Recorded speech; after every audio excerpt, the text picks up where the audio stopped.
अगर यहां भी आपके प्रतिष्ठित हुए हैं और आपके लोगों में आज वही राम कहेंगे अब हो गया, काम कब करोगे? काम करिए। राम तो अंतर मन में है। राम अयोध्या में भी है, राम कश्मीर में भी, राम बिहार में भी है, राम महाराष्ट्र में भी। राम तो कबीर के राम है, गांधी के राम है, यहाँ की फिजाओं में। क्या बात करते हैं प्रधानमंत्री जी?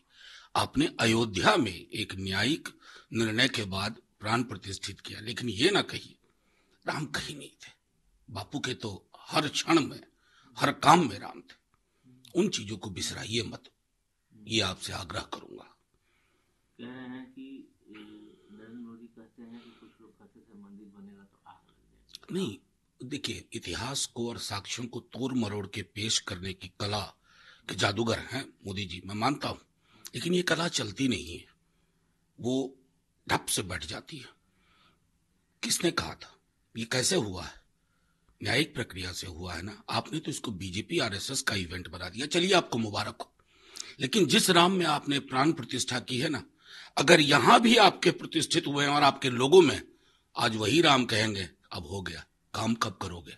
देखिए, मैं अब तो इतनी दफा आप लोगों से ये बात इन विषयों पर कह चुका हूं कि कभी कभी लगता है कि कोई ऐसा दिन, कोई ऐसा क्षण जाता है जब ये नहीं होता है। कभी हेमंत, कभी तेजस्वी जी, कभी अरविंद केजरीवाल, कभी आदित्य ठाकरे, कभी रोहित पवार, कभी तमिलनाडु के मंत्री। तो ये एक पैटर्न है। अरे ये तो ऐसे एजेंसी है, 4 गरीब किसानों को भी समन दे दिया था, पता भी नहीं था, उनके पास 500 रुपए नहीं थे, लेकिन समन पहुंच गया।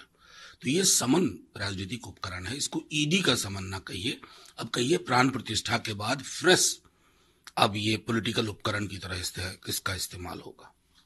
ममता बनर्जी सवाल खड़ी करती है बीजेपी पर कि क्या आप लोग एनटीवी में कभी अपने सीता को मेंशन किया? ये बिहार से ये सवाल कई दफा उठ चुका है।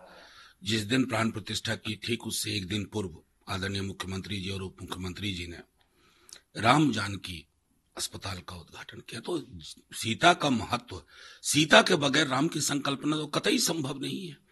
तो इन्होंने जो नारा गढ़ा उसमें सीता को लुप्त करने की कोशिश की, लेकिन अंतर मन में जो राम है, ये हिंदुस्तान की फिजा में जो राम है, उसमें सीताराम ही चलेगा और उसको आप कभी विलग नहीं कर पाएंगे। उद्धव ठाकरे के पिटीशन पर विधायकों का जो मामला है, एकनाथ शिंदे को सुप्रीम कोर्ट ने नोटिस जारी। देखिए, वो जो कुछ भी हुआ गलत हुआ है, वो न्याय संगत प्रक्रिया का इस्तेमाल नहीं हुआ है, माईवे और हाईवे में इस्तेमाल हुआ है।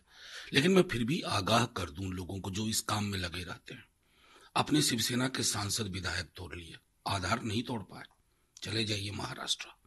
आपने शरद पवार साहब के विधायक सांसद तोड़े, पार्टी नहीं तोड़ पाए, आधार नहीं तोड़ पाए, उनके साथ वो आधार ही आपको ले डूबेगा काफी।